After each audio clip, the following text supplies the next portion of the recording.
just after midnight on a hot and humid 4th of July weekend. The parades are over, the fireworks fizzling. When 3 shots ring out over Brooklyn. Someone calls police to a modest apartment in Park Slope. Gunshots are heard by other people in the building. They report to 911. We can confirm that the police were on the scene within 2 minutes of the initial reports.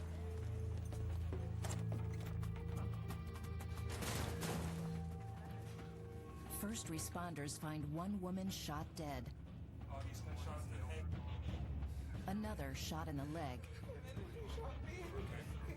The injured woman, 28-year-old Amanda Leach, is rushed to the hospital. She tells detectives an unbelievable story. A story about how her lover of the past 3 years, 34-year-old Sylvia Lugo, lost her life.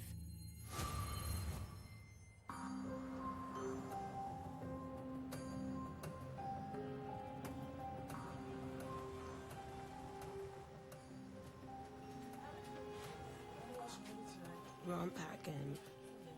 That was the last trip to the car to get the last few bags. And my life was changed from that point, just completely. Amanda notices 2 men watching them. They were across the street, and we were on this side, and one of them crossed over.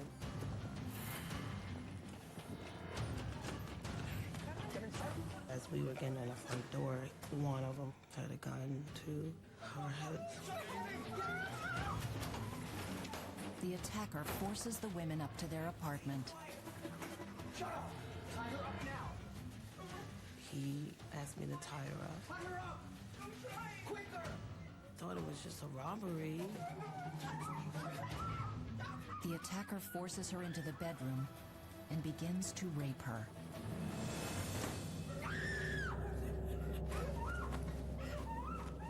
He said, don't say anything, don't scream. It was serious, it was bad.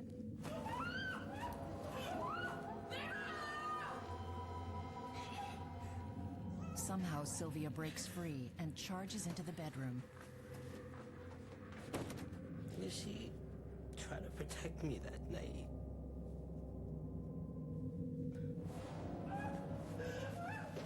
She was probably saying things like, you know, what are you doing to her? So I was very fearful. I had a gun to my head as he was doing things and threatening. I screamed for my life. I remember 2 bullets, 2 shots.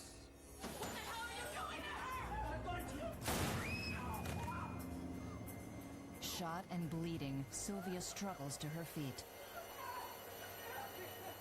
The gunman fires a second shot. This time, she doesn't get up. Amanda lays there, listening to the dying gasps of her lover. The attacker continues to rape her. I knew I needed to fight. I remember biting him on the hand and struggling for the gun. And both of our hands was on it at that time. He shot me in my leg. And he tried to shoot again, and the gun, it like jammed or something. It didn't fire. And then he just ran out. He grabs Amanda's keys and escapes in the couple's car.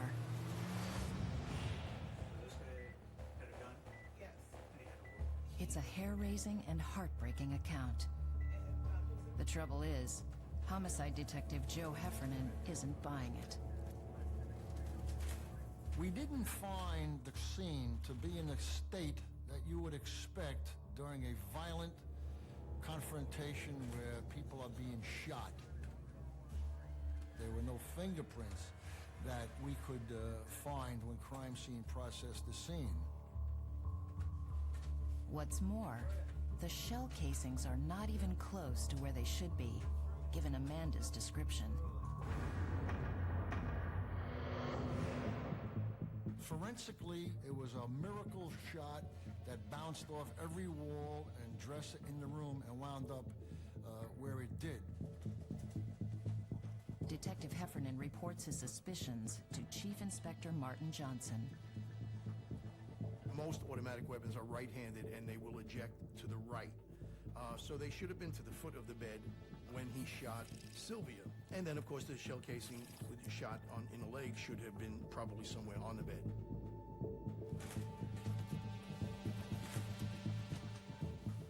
Another problem with the crime scene. When the police arrived, the front door was locked, suggesting Amanda locked it after the killer fled. There was no blood trail indicating that she would have dragged herself across the floor.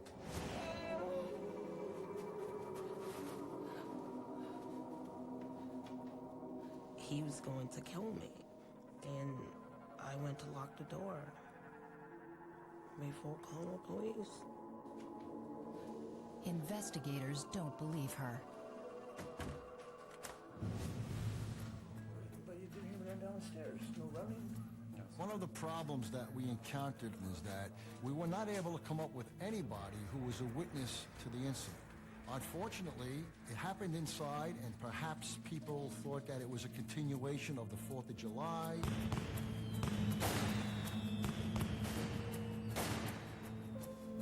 The more cops pore over the crime scene, the more holes they find in Amanda's story. If Sylvia had been tied up, where were the restraints? Marauding gunmen don't steal the restraints when they leave. So there was that story that didn't make sense. So I shot her 3 times? Twice. Twice. Yes, one in the head and then... The evidence suggested that Amanda may not be telling the truth, or at least the whole truth. And we have to ask ourselves, is Amanda completely forthcoming? Does Amanda know something she's not telling us?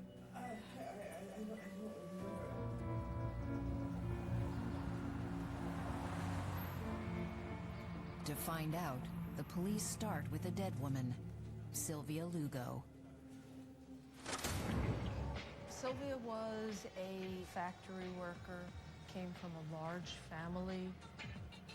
She seemed to be a pretty nice person, worked with her hands, was well liked in the area, and was not known to the police department in any way whatsoever. I think she would have given you the shirt off her back if you needed it.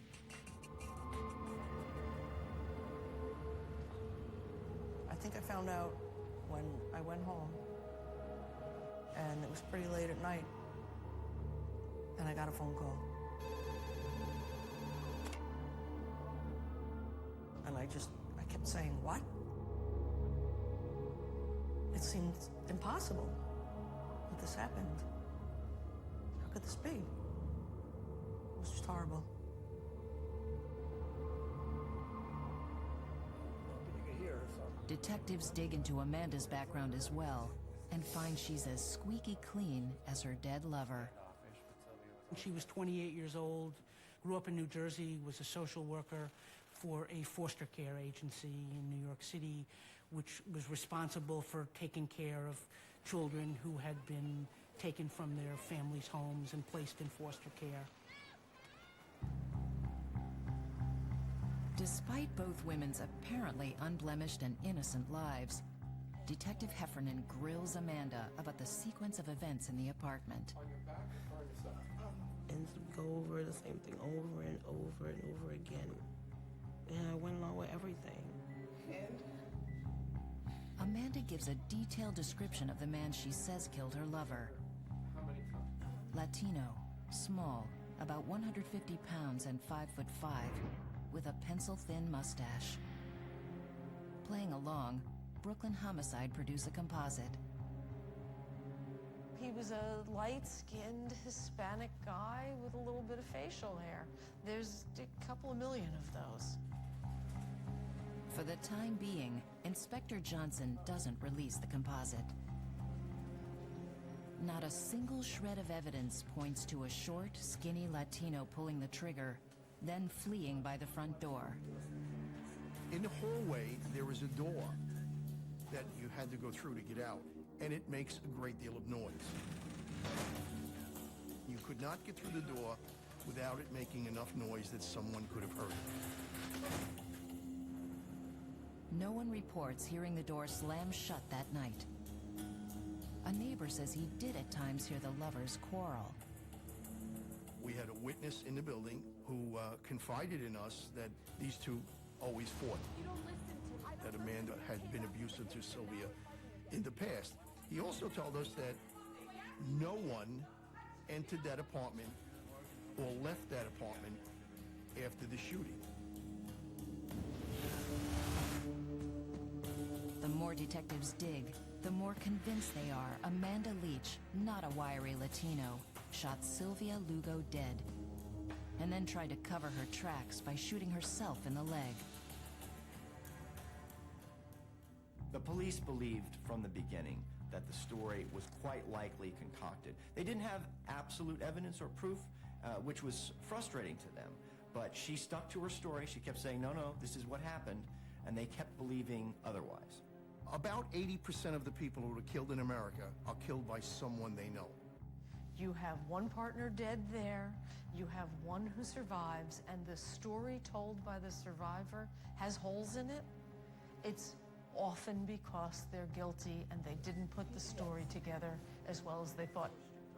She, in a sense, threw herself to the dogs. Detectives are convinced now that Amanda's lying to us and that she's probably the perpetrator. And I didn't think for a second that, they were building a case against me. I had no idea.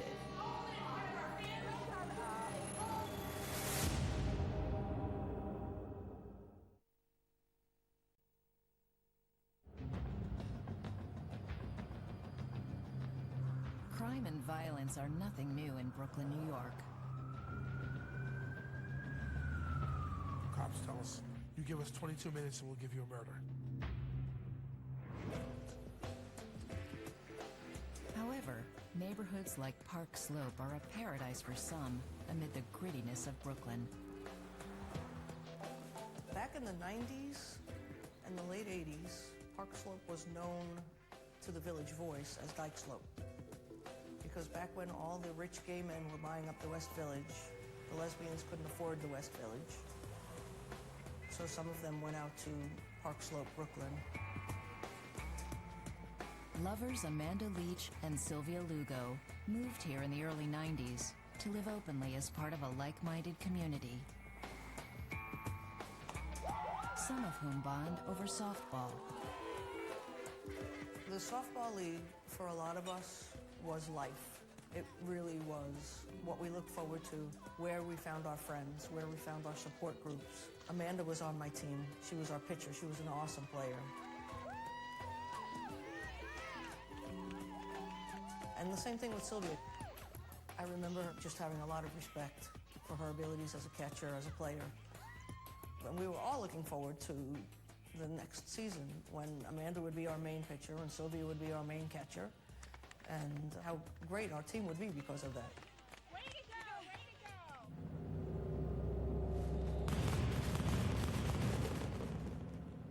go! On a hot 4th of July weekend in 1995, 2 bullets to the head ended Sylvia Lugo's life. Her autopsy hardens detective suspicions that her girlfriend, Amanda, pulled the trigger. When we spoke to the medical examiner, she pointed out to us that either of the bullets that struck Sylvia Lugo in the head would have been fatal and hit her in a place in the brain that would have rendered her incapable of moving, which meant, according to the medical examiner, it was impossible for her to have gone down after being shot the first time, to get back up and be shot a second time. Amanda's medical report throws even more doubt on her story. The emergency room doctor that treated Amanda. He told us that the bullet wound in her thigh was consistent with a self-inflicted gunshot wound. It was done at close range. And he said that she did it. The fact that she was injured doesn't eliminate her as a suspect. The next problem. Doctors find no physical evidence suggesting Amanda was raped. No semen, no abrasions, nothing that we could conclusively say she was raped. There were no fingerprints, as I recall. Hair and fibers, no blood other than Amanda's blood. Nothing under her nails, things like that. Fact is that most rapists don't ejaculate. And as an adult female, she's not going to have signs of penetration. But again, it didn't support her story. To the police, this appears to be a classic case with a lesbian twist. It's a domestic violence situation, and usually, if you have a woman dead in the kitchen, you want to know where her husband is. Yes, I am. Don't touch me. You know what? The police said that everything that I said that happened in the apartment that night could not have happened.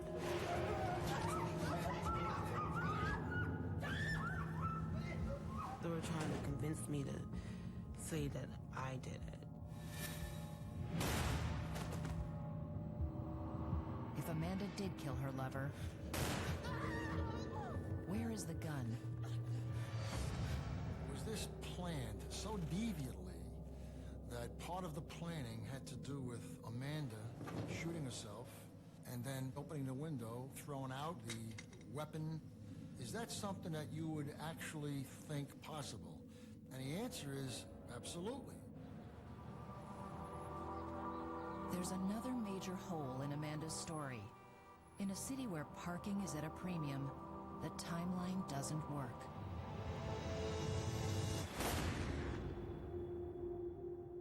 We have 911 calls saying shots were fired. We can verify that the police arrived within 2 minutes of the 911 call. This guy has to pull his pants up, grab the keys to the car, he grabs the jewelry, he runs out, has to get into the car. All of this in less than, say, 90 seconds when the police arrived. But the police noted that there were no available parking spots when they arrived. The police calculate it would take the killers 60 seconds to get from their apartment, down a flight of stairs to outside, and then drive off in their car.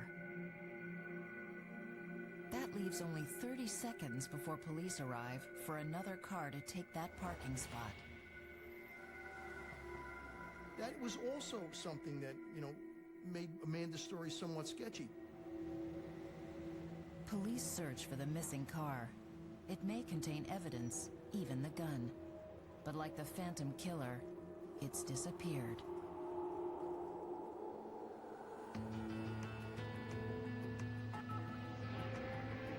A week after the murder, crime reporter Brad Hamilton breaks the story. Some people were scandalized and shocked, that a woman would go to such lengths to kill her lover and try to cover up the crime by wounding herself and concocting this fantastic story. It was a juicy murder.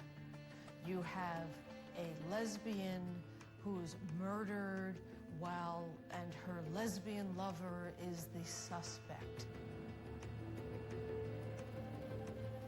With the murder front page news, NYPD are walking a political tightrope. Most in the gay and lesbian community think the cops have it wrong. It's a tense situation.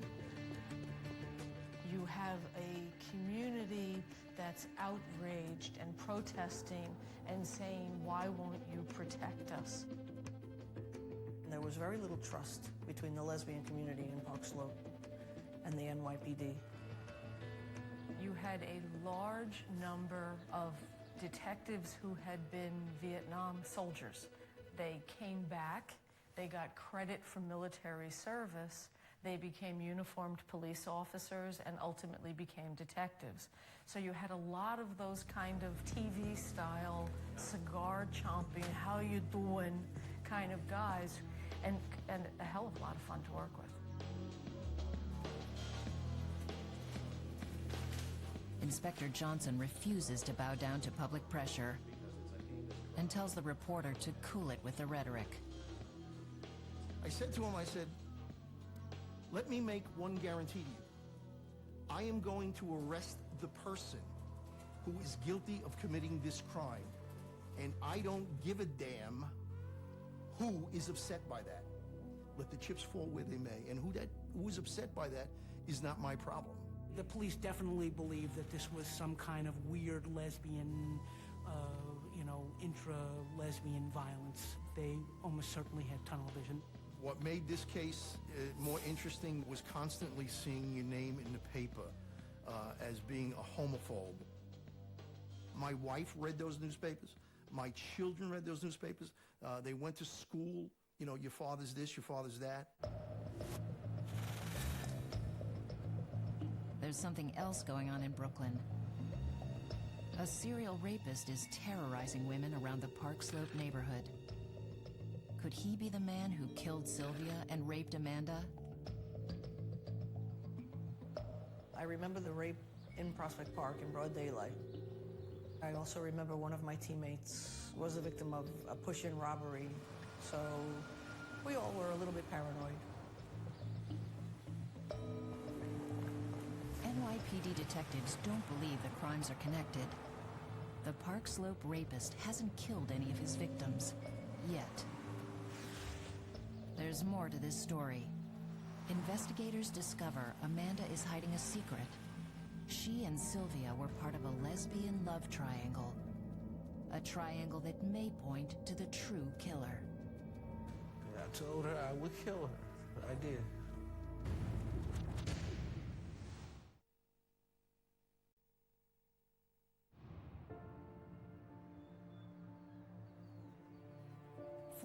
Days after 29-year-old factory worker Sylvia Lugo was shot dead, her funeral is held in Brooklyn. Her lover and prime suspect, Amanda Leach, finds herself an outcast. Her family was there. There was no room for me to sit with her family. I don't know if it was purposeful, but I definitely felt that. I think I may have reached over to Sylvia's mom to give her, just to embrace her, because I've been wanting that from her, and I don't think she received me or gave it back. It was just cold, very cold.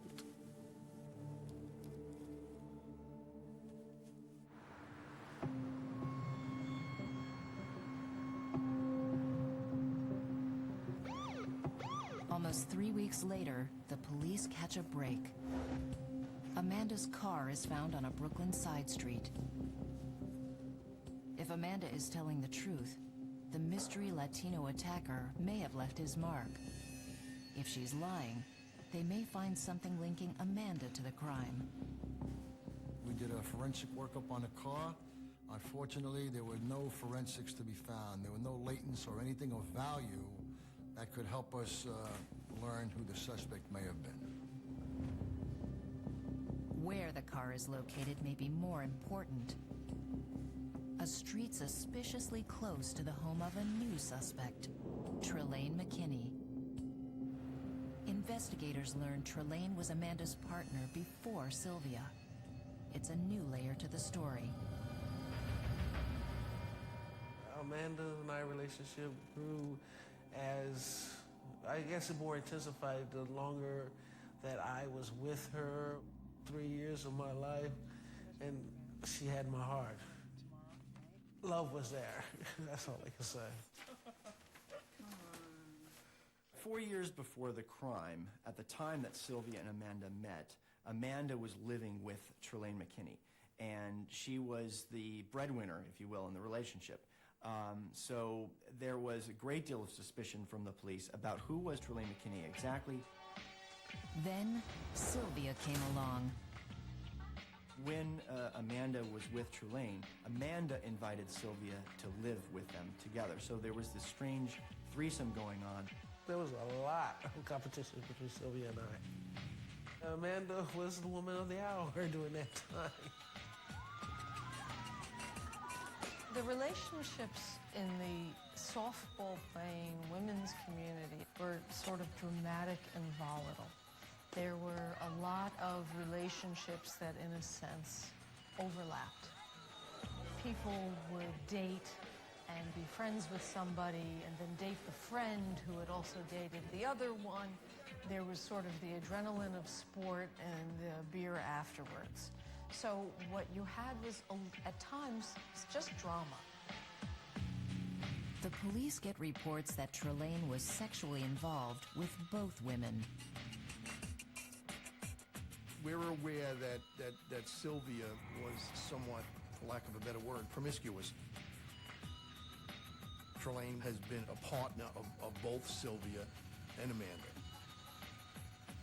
There was also some indication that Amanda wasn't necessarily always faithful. That becomes, you know, a point of information, something that needs to be looked at, whether or not there was some conspiracy, you know, in a lover's triangle. When Trelane and Amanda split up, it isn't pretty. I know she was upset over the breakup. Was she jealous? Yeah, I'm sure she was. Investigators' suspicions grow when they learn about Trelane's nasty temper. My temper was really, you didn't want to be around me.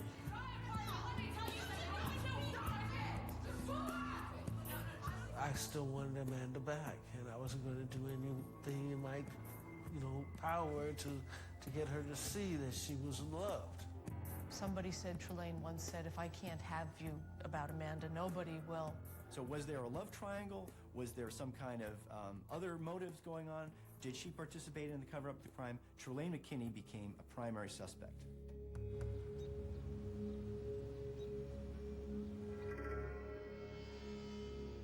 A neighbor confirms that despite the split, Trelane was often at Sylvia and Amanda's apartment, right in the middle of their violent arguments. The one guy, and I think he was the next door neighbor, if my memory serves me, said they argued all the time.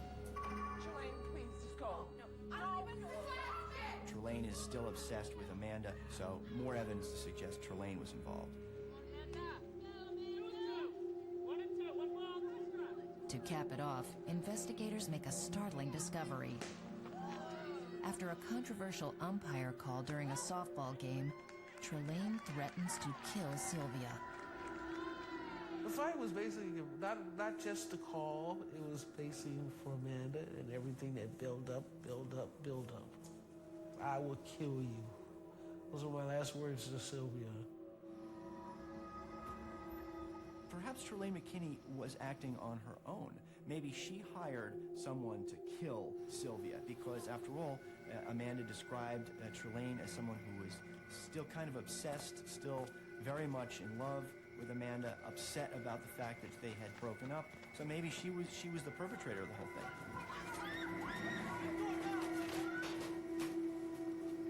Really close friends of mine that I've known for over 40-something years. They, did you do it? And I told them the answer is no. And that divided the community. I mean, I can walk into a bar that everyone, all the softball players are at, and then I can watch that place clear out.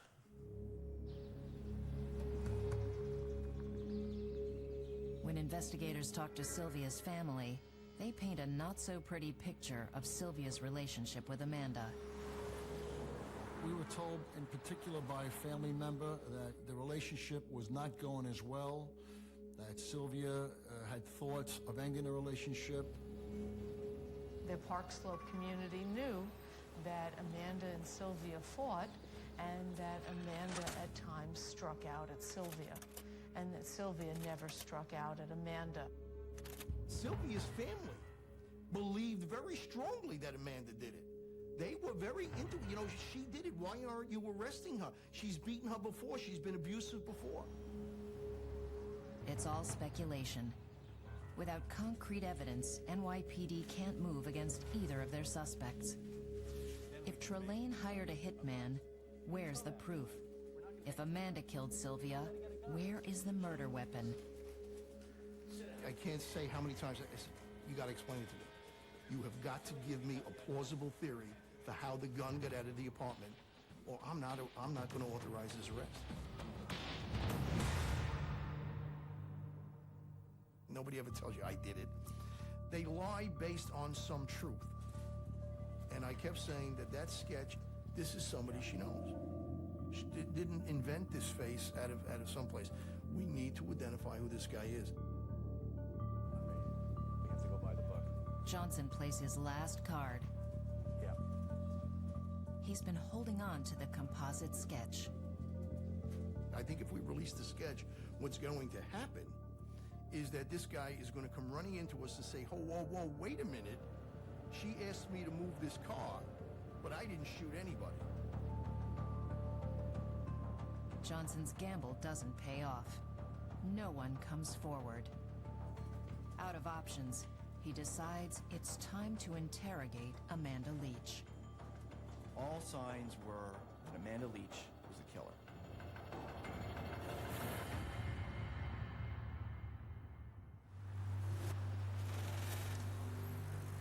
Summer 1995.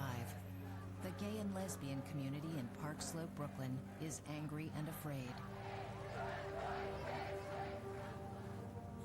A serial rapist chalks up his 8th victim, some are lesbian. A mystery man calls a gay bookstore threatening to murder militant dykes. And all the while, Sylvia Lugo's murder remains unsolved.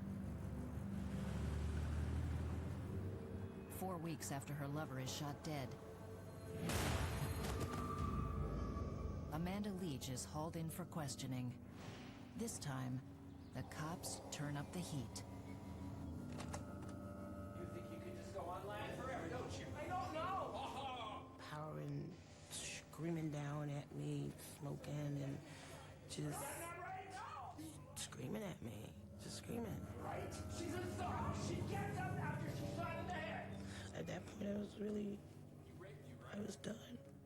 You know, again, they just kept saying, just telling me, you know, you did it. You know, here, write a statement. Tell us you did it. The police were abusive to Amanda. And they would excuse their abuse by the fact that they believed they had the suspects in their crosshairs. They were trying to break her. They were trying to humiliate her. You have a really horrible murder of a woman, and you have a surviving spouse telling a story that not only doesn't make sense, but some of what she said is just not true. Then you'll be back tomorrow. Amanda doesn't break. Because we're not letting up. Let's go, Amanda. Now it's Amanda's ex, Trelane McKinney's turn. She might have put Amanda up to it. You know, maybe she hired this guy, you know, to drive the car. She just seemed to be part of the triangle. Just like they did with Amanda, the cops turn up the heat. And you just keep focusing. I would call it an interrogation. I would, because the detectives tried so hard to see me explode, and they got to see me explode. What do you think you're here for? I'm here as your phone woman. That one line that I said, I will kill you, has a very, very powerful meaning. I guess at the time that I said it, everybody knew I probably meant it. The news gets out that the police are looking at Trelane for the murder. Things go from bad to worse. And that's when everybody that I worked with found out that I was gay. Next morning when I would come into work, I hear this as I walk by, murder, dyke, you know, all these names coming out of my coworkers. And it got to a point where I lost my temper in there because I was not a murderer. Many of the detectives remain convinced that Amanda Leach is the real killer. Even when she takes a polygraph test and passes, they think it's time to make an arrest. Guilty, sir. She's guilty. You know, I do think we have enough circumstantial evidence to get a conviction. What that concerns me even more is because I want to be sure that the person I convict committed the crime, and I don't have that assurance. You know, my gut is telling me we're missing something here. That something is the murder weapon, the gun that killed Sylvia Lugo, the gun that's never been found.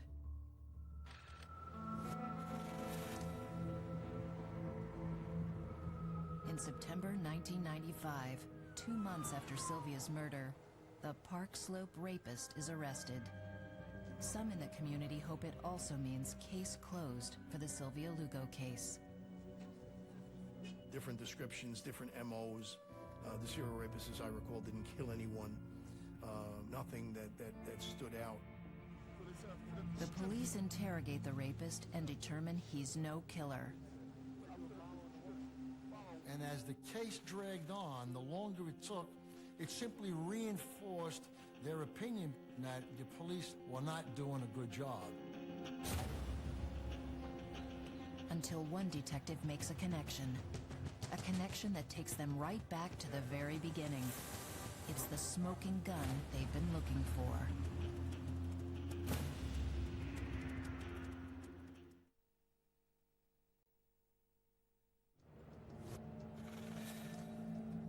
Nine months have passed since Sylvia Lugo was gunned down in her Brooklyn apartment.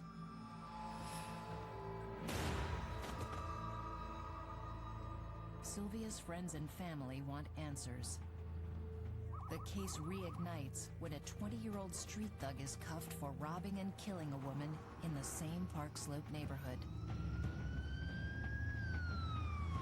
He had shot a woman who was getting out of her SUV and was getting her things. He'd shot her in the head, and she was, I'm told, an obviously gay woman. His name, Alex Villanueva.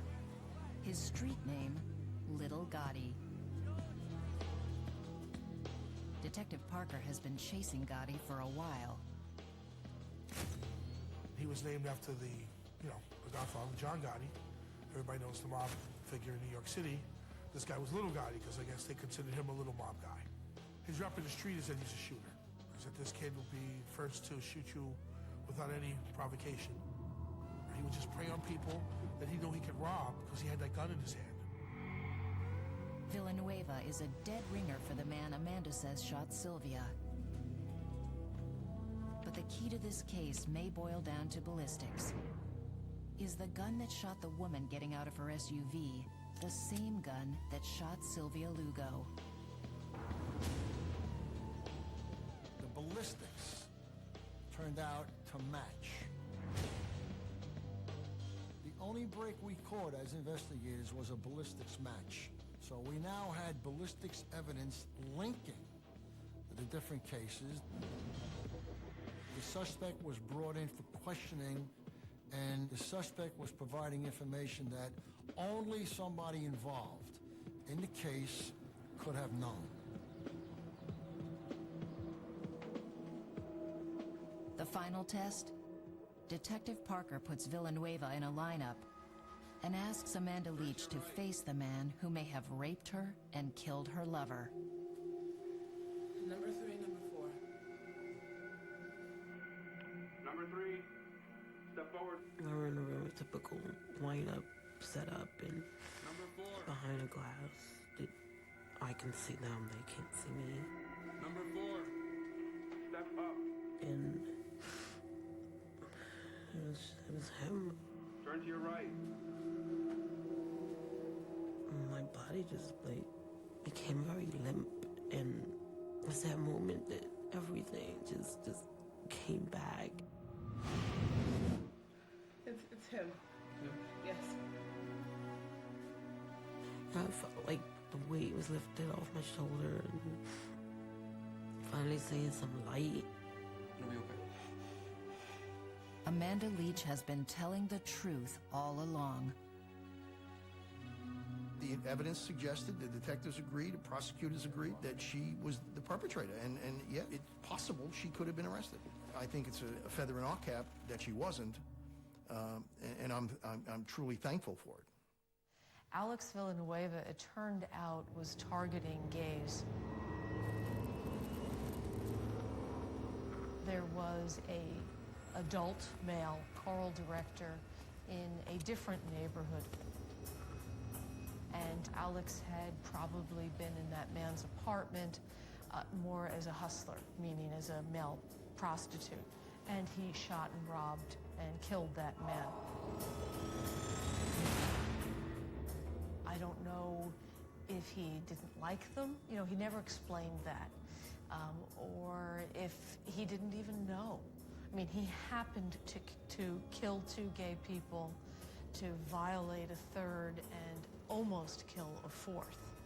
But is it a coincidence, or was he targeting them? He never said.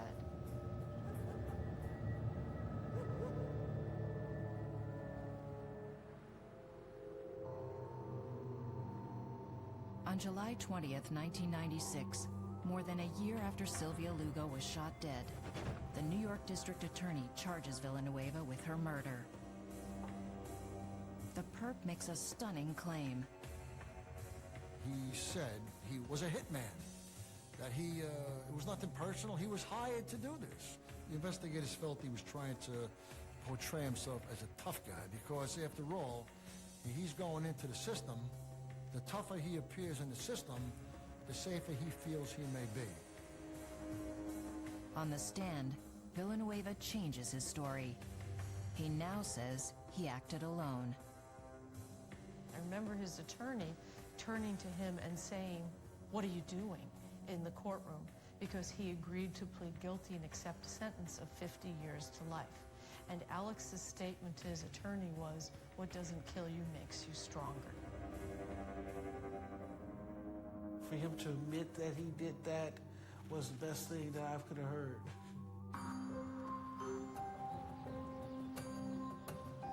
Alex Villanueva will not be eligible for parole for 50 years.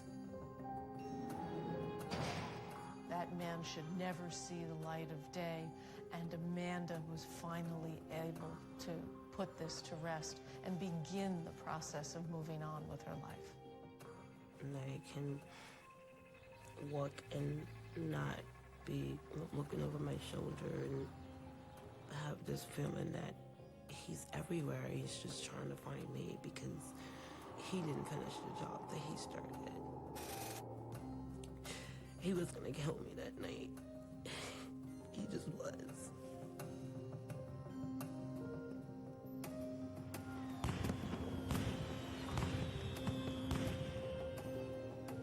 Investigators finally know exactly what happened that July night. Amanda and Sylvia came home from Virginia. They parked their car. They taking their stuff, their suitcases and whatnot, bringing it into the apartment. When Alex Villanueva got in behind them, armed with a gun.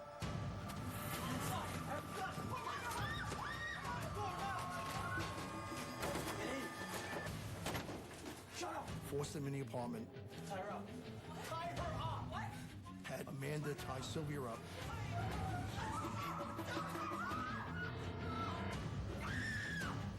Took her into the other bedroom, where he at least attempted to rape her. At some point, Sylvia did get free from her bonds and came into the room.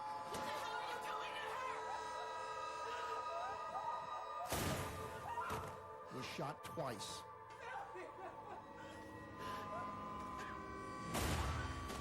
And died.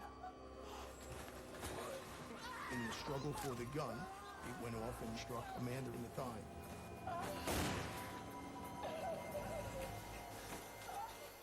And then he grabbed the keys and jewelry and got in the car and fled.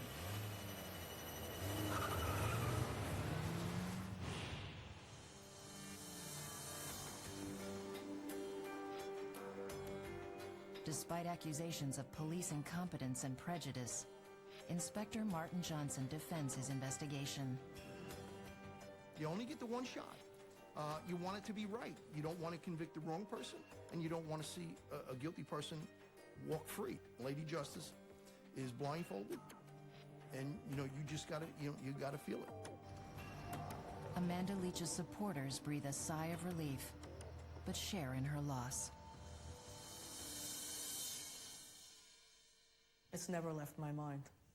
This friend of mine was murdered because this man was trying to rape her lesbian lover. She was a hero. I don't want anyone ever to forget Sylvia Lugo. She was awesome. Amanda is still a social worker. She no longer lives in Brooklyn. She's not haunted by memories. Instead, she's trying to bring them back. The experience just pretty much wiped out my memory of her. It just wiped it out. Like, I feel like I can't remember a lot about us. When I talk about that night, I have a lot of emotions, a lot of pain, a lot of hurt, a lot of anger, a lot of everything.